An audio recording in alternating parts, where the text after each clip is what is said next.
Hindi akalain ni Nadine na sa pagsangayon niya sa kasal ay magiging bisita niya ng Biyernes ng hapon ang mga magulang ng binata. Nabiglaman ay nakiayo na siya sa daloy ng pag-uusap ng mga ito ukol sa kasal. They're definitely so excited. Ramdam niya iyon. Ngunit nang magplano ng isang magarbong kasalan ng mag-asawang Veron ay umapela siya. She wanted everything to be private. Hanggat maaari nga ay gusto niyang silang dalawa lang ng boss niyang makakaalam. At magpirmahan na lang ng mga papeles para sa kasal na tila isang normal business contract lang iyon. Sumang-ayon naman ang mga ito sa huli at hindi na siya pinilit. Ngayon nga ay 2 linggo na lamang bago sila ikasal ng binata. He'll be out of the country for 2 weeks at uuwi lang ito isang araw bago ang kanilang kasal. Ang ama nga dapat nito ang pupunta ng Amerika, ngunit nataon pang hindi maganda ang pakiramdam ng matandang Veron. A night before he fly abroad ay kasama niyang muli ang binata sa bahay niya. Tulad ng kanyang hiling ay isang private wedding ang mangyayari. Sinabi na lamang niya sa mga magulang ng binata na hindi pa siya handang makilala ng mga tao bilang asawa ng huli. She wanted to keep her profile low and support him as his secretary na sinang-ayunan naman ng mga ito. They're now at her living room with their coffee talking about their setup after the wedding. Parang nalulungkot akong iwan tong bahay ko. Malungkot niyang turan habang inililibot ang tingin sa loob ng kanyang kabahayan. Hindi mo naman to iiwan ng matagal. Sabi ng binata na nagdala ng munting kirot sa kanyang puso. Dahil ba saglit lang naman silang magsasama? Mas convenient kasi sa atin kung sa condo tayo titira. Mas malapit sa office. But don't worry, pwede tayong umuwi rito paminsan-minsan. Dugtong pa ng binata na tila kumiliti sa kanya. Tayo? Her fiancé? Akalain mong sa loob ng ilang linggo ay ikakasal na siya rito. Panandalian man ay lulubusin na lamang niya ang mga oras na makakasama niya ito. Some women wanted an extravagant wedding. Why? She bit her lower lip and smiled. Para lang yun sa mga nagmamahalan. Kung ikakasal ako katulad ng pangarap ko. Siyempre doon na sa lalaking mamahalin ko habang buhay. She smiled. Sana walang makaalam ng kasal natin. Mas okay na rin yun para konti lang silang papaliwanagan kung bakit tayo maghihiwalay after a year. She giggled, but seeing his serious face, she knew she was in trouble. Hindi pa nga tayo kinakasal, hiwalay agad yung sinasabi mo. Napalingon siya dahil sa madiin na tono ng lalaki, at doon nakita ang tila mas dumilim nitong anyo. Her heartbeats raced, at tila nahahapo siyang napasinghap dahil sa tensyong biglang namagitan sa kanilang dalawa. Huminga ng malalim ang binata upang ikalma ang sarili. Can we not talk about annulment or divorce whenever we talk about our marriage? Tila dismayado nitong turan. Walang naghihiwalay sa pamilya namin, and my parents will be hurt by hearing that from you. This is not a game, Nadine. I will marry you sa ngalan ng totoong ibig sabihin nun. We'll be husband and wife. We'll be family. But we already talk about this, right? She asked confusedly. He sighed. Being married in whatever reason is definitely not a joke. When I agreed to marry you, I don't have any thoughts of breaking up. Inubos nito ang laman ng bag at tumingin muli sa kanya. 2 weeks. You have 2 weeks to carefully think about this, Nadine. I don't need a contractual as a wife. I can live without my parents' money, if that is your only concern. If you appear in our wedding, then you'll agree to be my wife. She gulped. But what if we're not compatible? Huminga muli ito ng malalim na tila nagtitimpe. Then that would be our cue to separate. Kunot noon itong sabi bago ito tumayo at nagpaalam. Ni hindi man lamang ito lumingon o tignan siya. Why? Why is he so pissed? Gayong malinaw naman na magpapakasal sila? Para hindi kung kanino lamang mapunta ang negosyong pinaghirapan ng mga magulang nito. His action is a mystery na nagpasakit ng kanyang ulo. Bakit ito ang nangangailangan? Pero parang siya pa ang mas nahihirapan. Ginagawan ba talaga niya ito ng pabor? Bakit parang mas naiipit siya ngayon sa sitwasyon? She took her phone out from her pocket and called her cousin. Mandy? Yes, dear. Let's get a drink. Wow, first time yan ah. Game? Same place? Yes, same place. Ano ka ba, Nadine? Ibig sabihin nun, gusto kanyang maging asawa talaga. At ayaw kanyang hiwalayan pagkasal na kayo. Kinikilig na wika pa ng pinsan habang hawak ang kanyang balikat. Matapos ikwento dito ang sinabi ng kanyang boss. Pero di naman niya ako mahal eh. Ouch! Angal niya nang tinuro nito ang kanyang sentido. Alam mo, ang tali-talino mo.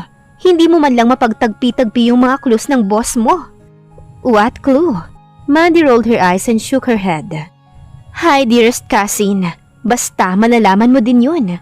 I don't wanna spoil the fun. Naging sunod-sunod ang pag-order nila ng tequila. Medyo tumigil na sila nang medyo nahihilo na sila. But they didn't stop there. They danced and had fun. Ngunit nang may mga pagkakataong may dumidikit sa kanya ay agad siyang lumalayo. God, is she reserving herself? Hindi naman sila mag-boyfriend ng boss niya. Bakit naman siya makokonsensyang may dumidikit sa kanya? Isa pa ay hindi naman sila kasal. Iyon pa ang nilalagay niya sa isip. Bakit ba siya nag-offer ng kasal? Kung hindi naman pala nito kailangan ng tulong niya. He can live without her parents' company, money. Okay, edi wag. Nang mapagod ay umupo silang muli. Mandy snatched her phone and smirked. Do you want more fun? She raised an eyebrow. Ano naman kayang kalokohang nasa isip nito? She saw Mandy dial the number. She looked at her and grinned wider. Hello, Raven? Yes, this is not Nadine. This is Mandy. She mouthed wow without any sounds. She was really curious to know who she was talking to. We're at Starjade. Mandy looked her way, wiggled her eyebrows and looked entertained. Oh, Nadine? She's here, not feeling well though. I'm sorry, I thought I called Raven. I mistakenly dialed Sir Lawrence instead. What? Okay. He wants to talk to you. Abot ng pinsan sa kanya ng kanyang cellphone. Tinitigan lang niya iyon na tila natatakot na hawakan ito. But Mandy forcefully gave it to her. Napabuntong hininga na lamang siya. Hello? Nadine. Her heartbeats accelerate hearing his masculine voice from the other line. Sir? She heard him sigh. There was a few minutes of silence before he heard him again. Stay where you are. I'll pick you up. Her boss ended the call as she frowned. Then her eyes widely opened upon realizing the words he said. He'll pick her up. No way. True to his words, Lawrence came after 25 minutes. Who's still wearing his white polo shirt from their dinner. His face looked so serious as he entered the resto bar like he owned the place. His eyes locked on her when he saw her in one corner. Nadine gulped seeing him walk towards them. I'll take you home, he said right after he stopped in their front. Tila doon lang nakabawi sa pagkakatulala si Nadine sa lalaki at napailing. I'm sorry sir, hindi nyo na dapat ako sinundo. Mandy laughed in their background that made them both turn to her. You'll be married in 2 weeks. But you're still calling him sir? Puna nito na ikinapula ng kanyang mukha. Silly. Then Mandy looked at him. Hi Lawrence, I'm Mandy, Nadine's cousin. Tinanggap naman ng lalaki ang pakikipagkamay ng kanyang pinsan at bahagya itong tumango. My boyfriend will be here soon. Ikaw na ang bahala sa pinsan ko Lawrence. Nito na halos ipagtulakan na siya sa boss niya. Walang nagawang sumunod siya sa kanyang boss. Nang maotoridad itong tingnan siya. Ni hindi siya nito nilingon kahit nasa sasakyan na sila. Kaya kahit ayaw niyang tulugan nito ay hindi niya iyon napigilan. Naalimpungatan si Nadine nang maramdaman na tila siya inihihele. Nang bahagya niyang imulat ang kanyang mga mata, ay ang gwapong mukha ng boss ang kanyang nabungaran. Was he carrying her? Was it a dream? Kung panaginip iyon ay tila ayaw na niyang magising. Pumikit siyang muli at isiniksik ang mukha sa leeg ng lalaki. She felt him stiffed. And almost heard his teeth gritted. Ilang minuto pa ay naramdaman niya ang paglapag niya sa malambot na kama. Nang marinig na Nadine ang pagsara ng pinto at lagaslas ng tubig, na tila mula sa shower ay doon lamang siya tuluyang nagising. She opened her eyes and found herself inside his condo. Hindi tumigil ang mabilis na tibok ng kanyang puso hanggang sa matapos ang lalaki sa paliligo. Muli niyang ipinikit ang mga mata at tumagilid sa kama. Patalikod mula sa banyo nang marinig ang pagbukas ng pinto niyon. But it was a wrong move because she's now facing his side of the bed. Nang naramdaman niya ang paglundo sa tabi ay pinilit niyang huwag gumalaw. Narinig niya itong bumuntong hininga matapos ang ilang minutong katahimikan. Tila tumayo itong muli, ngunit para lamang i-off ang mga ilaw at buksan ang lampshade sa gilid ng kama. Ilang sandali pa ay bumalik na ito sa kanyang tabi. Nang marinig ang banayad na paghinga ng lalaki ay doon lamang siya nagmulat. She saw him peacefully sleeping facing her side. Kaya naman kitang-kita niya ang mukha ng boss niya. God, why his face was so perfect. His eyes, nose and lips.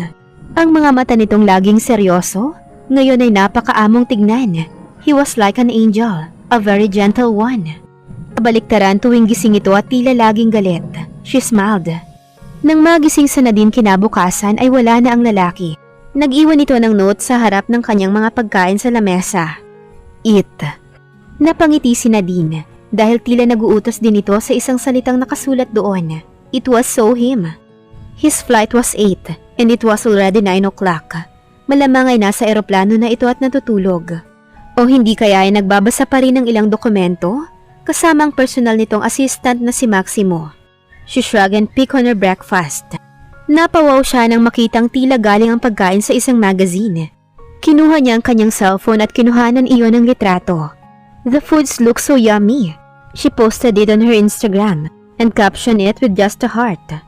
Ito man ang nagluto o hindi ay nagdulot iyon ng kasiyahan sa kanyang puso. Isipin pa lang na binigyan siya nito ng pagkain. She fell in a deep thoughts remembering on what he said. 2 weeks. She has 2 weeks to decide whether to marry him or not. Susugal ba siya sa isang relasyong walang kasiguraduhan? Madali sana ang lahat kung pumayag ito sa suhestyon niya na gawing panandalian lang ang pagsasama nila. At least, doon ay maiisip niyang trabaho lang iyon, walang halong emosyon. Na kapag natapos na ang kontrata ay parang walang nangyari na babalik sila sa dati. But he wanted a real wife. Ibig sabihin ay may halong emosyon. With his full rights to take her as a wife. Paano kung mahulog siya ng tuluyan? Kung hindi pa man? At ma-realize nitong hindi nito kaya siyang mahalin. Paano na ang sariling damdamin? She will definitely be hurt. Matapos mawala ang kanyang mga magulang ay natatakot na siyang masaktan muli. They left her alone at her young age. Natuto siyang mag-isa at maging matapang. She can never let anyone hurt her. Kung sakali ay ito pa lang, she sighed. Matapos kumain ay hinugasan niya ang kanyang mga pinagkainan. Nang masiguradong off na ang lahat ng mga appliances sa kondo ng lalaki, ay sinigurado niyang nakalak ang mga pinto saka umuwi. Sir? Tumunghay si Lawrence mula sa binabasang mga dokumento nang pumasok sa kanyang opisina ang assistant na si Maximo. Miss Velasquez filed an indefinite leave. Sa narinig ay tila sumakit ang kanyang ulo at napasandal sa kanyang swivel chair. 3 days before their wedding and she filed a leave. Is this her answer? Did he mess up? 2 araw pa bago niya matapos ang trabaho sa Amerika. Ngunit bakit tila gusto na niyang umuwi at hanapin ito? No, he must not force her. He gave her 2 weeks at kung mapag-isipan man itong hindi tumuloy sa kanilang kasal, ay dapat niya iyong igalang. He felt defeated for the first time in his life. Tinanguan niya si Maximo at pinalabas na ito. He stood up and took 1 cigarette from his drawer. Looking at the busy street of New York, he felt everything went so slow. Nakita ni Lawrence na umilaw ang kanyang cellphone at agad sinagot ang tawag na iyon. Mom? Yes, I know. She's late. Will she come? Mga tanong na nasa isip ni Lawrence. He was at the church waiting for his bride. Mga magulang at piling mga kaibigan lamang niyang imbitado sa kasal na iyon. Nakikita niya sa mga mata ng mga magulang ang pag-aalala ng mga ito. Nang mabalita ang naglibang dalaga at hindi man lang siya tinawagan o ang kanyang mga magulang, ay tila nahulaan na niya ang pwedeng mangyari. But he still pursued the wedding, hoping that she will change her mind. He deeply sighed when 30 minutes has passed and she's still not around. He was about to step forward to talk to the priest. But then, a lovely music stopped him from moving. And there, he saw his lovely bride, gracefully walking down the aisle. Nang makita ang dalagang naglalakad patungo sa kanya, ay hindi napigilan ni Lawrence ang mapangiti. He can't explain the happiness he was feeling. Nakatingin ito sa kanya habang dahan-dahang naglalakad. Suot ng dalagang isang puting bestida na tila gumagalaw tuwing kikilos ito. Sa ulo nito ay koronang rosas na panay kulay puti. She was so lovely. She's like a fairy. No, tila ito anghel na bumaba mula sa langit. Hinawakan ni Lawrence at bahagyang pinisil ang malambot nitong kanang kamay ng makalapit. Thank you. Ang mahinang na wika ng binata sapat upang marinig ng dalaga. Nadine apologetically looked at him. Mabilis na tumibok ang kanyang puso nang makita ang ngiti ng binata sa kanyang mga mata at labi. I'm sorry, I'm late. I'll explain it later. Ganting bulong niya nang initian lamang nito. You being here is more than enough for me. Napasinghap si Nadine dahil sa pagapang ng kilabot sa buo niyang katawan mula sa kanyang tenga. She looked into his eyes and saw how sincere he was. Habang sinasabi ng boss ang kanilang wedding vows, ay hindi napigilan ni Nadine ang mapatunghay at mapatingin sa mukha nito. She heard him emphasizing each word, or was it her imagination? You may now kiss the bride. Narinig niya ang bahagyang kaingayan, lalo na ng mga kaibigan ng lalaki at ng kanyang pinsan. Will he kiss her? And the answer is yes. Dahil ngayon ay unti-unting lumalapit ang mukha ng lalaki sa kanyang mukha, hanggang sa magaan na naglapat ang kanilang mga labi. His kiss was so light, na parang dumampi lang, their first kiss. Hindi niya napigilan ang pamulahan ng mukha. He contentedly smiled looking at her as he held her hand and turned to the crowd. That was not a kiss, bro. Kantsaw ng kaibigan ng lalaki na inilingan lang nito. Nagtungo ang lahat sa Royale Restaurant where the reception was held. It is a 5-star hotel that recently just boomed out of nowhere. Nang matapos silang kumain ay hawak kamay siyang hinila palabas ng lalaki patungo sa elevator. Kinakabahan man ay nagpatangay lang siya rito. Where are we going? Aniya nang pindutin nito ang top floor. We'll be using the penthouse tonight. Nanlaki naman ang kanyang mga mata at nanahimik na lang. Hindi niya kayang salubungin ang tingin ng lalaki sa kaba na kanyang nararamdaman. No, this can't be. She's not ready. Hindi niya kayang ibigay ang sarili sa lalaki. Anong gagawin niya? She was tense while looking at the elevator button, showing light to their floor. Nang tumigil iyon ay bumukas ang pinto at namangha siya sa ganda ng paligid. This is heaven! Nauna siyang lumabas sa binata at binitawan ang kamay nito. She looked around fascinated with its beauty. Tila isang paraiso ang taas niyon. May mga puno, mga halaman, may isang napaka-eleganteng swimming pool, kung saan salamin ang isang bahagi niyon na tanawang buong lalawigan. Ang isang bungalow na bahay ay tila din mula sa isang magazine na halos puro salamin. You like it? Bumaling siya sa binata, na nooy naglalakad na palapit sa kanya. Yes. We can stay here as long as you want. Agad siyang umiling. Para sa kanya ay sapat na ang 1 o 2 araw na pagstay doon. Dahil sa trabaho niya ay alam niya kung magkano ang isang gabi sa lugar na yon. 1 night is almost her 1 month salary. Kahit na sabihing mayaman ng lalaki, ay ayaw naman niyang magpakalunod sa luho. This is too luxurious for me. Kitang-kita ni Lawrence ang pagkailang sa mukha ng asawa. Yes, his wife. Seeing her with him gave so much relief in his heart. Hindi nito alam kung gaanong takot ang kanyang naramdaman habang pumapatak ang segundong wala pa ito. The relief he felt seeing her entering the church is so brand new. Now that she allowed him to enter his life, he will definitely not let her go. At gagawin niya ang lahat para matutunan siyang mahalin ng kanyang asawa. At dito na po nagtatapos ang kabanata ng ating kwento. Maraming salamat po.